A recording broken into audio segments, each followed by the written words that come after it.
Hey, it's Christopher, aka the Bronze Age Nerd, and I'm here with another list of 5 comic books that I would not recommend buying this week. Now, I started doing these videos as a bit of a tongue-in-cheek look at all the comic book lists that are out there of hot comic books and big major keys and spec lists. So I take a little bit of a different approach. I look at all those lists and I just pick the top 5 comic books that I wouldn't want to buy this week on those lists. All right, coming in at number 5 on the list, let's start with Moon Knight from 2016. This is the Varegi variant. It was a 1 in 25. Varegi's been doing a lot of covers that are, sometimes pretty cool. I think it's got definitely a different style that people appreciate for sure. I don't think there's anything wrong with Varegi's variants. I don't think there's anything wrong with specking on Moon Knight. I just don't see the value here. There's a lot of cool Moon Knight covers that people are going to think of first before they think of this obscure Varegi variant. And with CBSI reporting that this comic book is selling for $500 right now, I just do not think you should be dropping that kind of money on this book. There's just no value to be gained there, in my opinion. It's a cool cover. Wait for the hype to die down on this one, and I think you'll be just fine. Number 4 on the list appeared on the Tales from the Flip Side Pro Spec list. It's the Thor and Hercules Encyclopedia Mythologica or Mythologica. I'm not sure which one's actually more appropriate in this instance. Either way, this is one that I would steer away from. It's an encyclopedia issue. It's a one-shot, an oversized comic book. Their reasoning is somewhat sound. There's a lot of characters that the God Butcher could go after that make an appearance in this book, but encyclopedias almost never are considered real first appearances, and they don't often go for that much money. They do point out this was a very low print run. It was under 10,000 copies, which is pretty low for Marvel. I just don't see it on this one.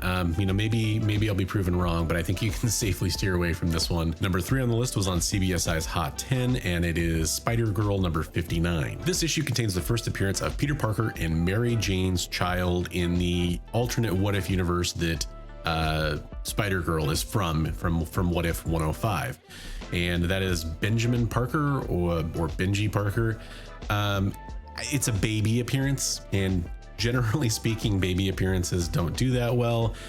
First Nathan Summers, for example, was nowhere near as valuable as the first Cable. That's probably one famous example. And props to CBSI, they even point out on their description of this comic book that generally isn't something that's very valuable. That said, it was number 1 on the list for the previous Hot Top 10, and I just think that this is kind of a silly book to chase. I have no problem chasing What If 105, although it's probably a little overpriced at this point.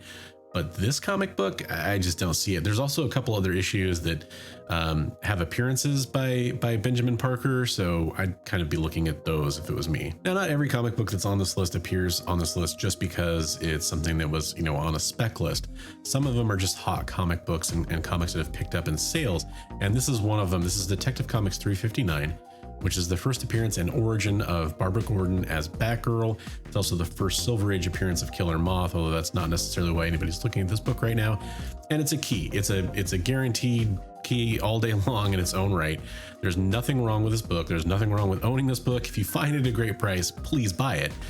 But don't pay inflated values for it right now. And the reason why it's inflated is because Leslie Grace has been cast to play Batgirl in a new HBO Max project. And so when you have, kind of a major key in its own right, where some kind of news happens and the book spikes even more and makes it harder to find, it's really a bad time to buy the book. There's going to be a bit of a lull on this book between now and any kind of trailer we get or images of Leslie Grace in costume.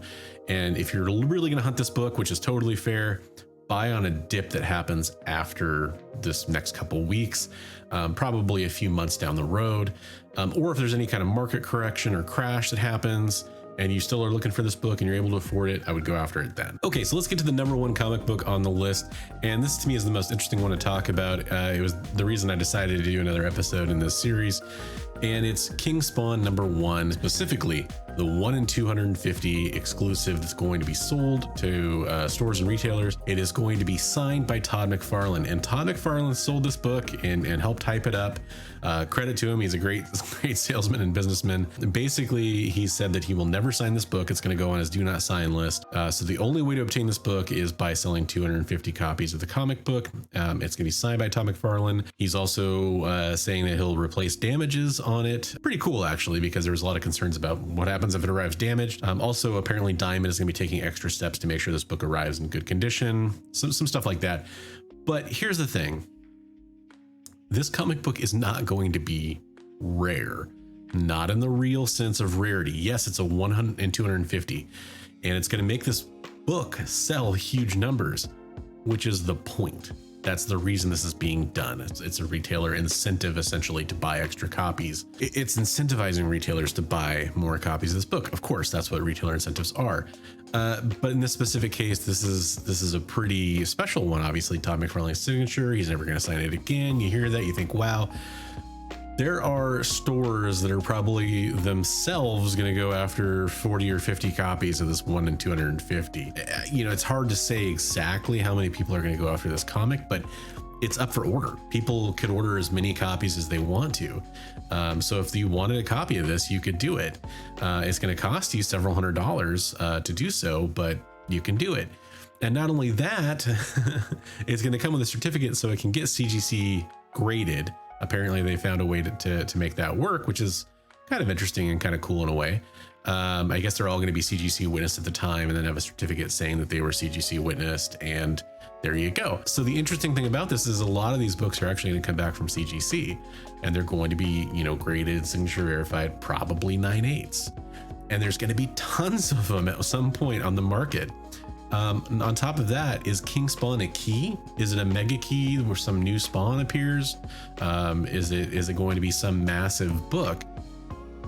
Jury's out, you know. I mean, was Spawn Universe a massive key, or was it just a cool new title that launched? People that have already gone after it, I'm not trying to make you feel bad for going out and buying this comic book. If you're a fan of it and you want it, that's a totally respectable reason to go after this book.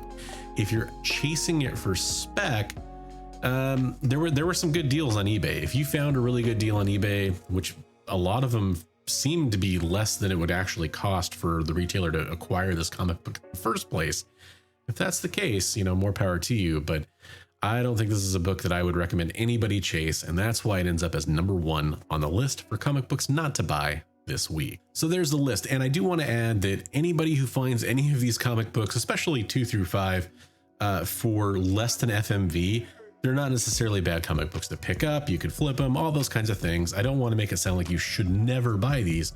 I just don't think you should seek them out at the FMV price that they're going for reportedly at this moment in time. And the kind of secret sauce to this is it always makes more sense when something's on a hot list to wait if you're a buyer and to sell if you're a seller. I hope you enjoyed this video. If you did, I'd encourage you to share this video with other people in your comic book friends or your comic book communities. I don't ask people to like and subscribe to my videos, but I do appreciate when people share my videos, and I do appreciate when you leave a comment so I can talk to you about what you thought about the list or what you think about the channel or anything that I might add to a future list. I'm up for any of that. Please leave a comment down below. Thank you so much for watching, and I hope to catch you on the next video. Until then, I want to remind you, as always, hey, hey, hey, hey.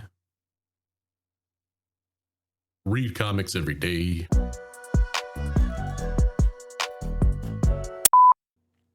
Number 3 on the list is one that was on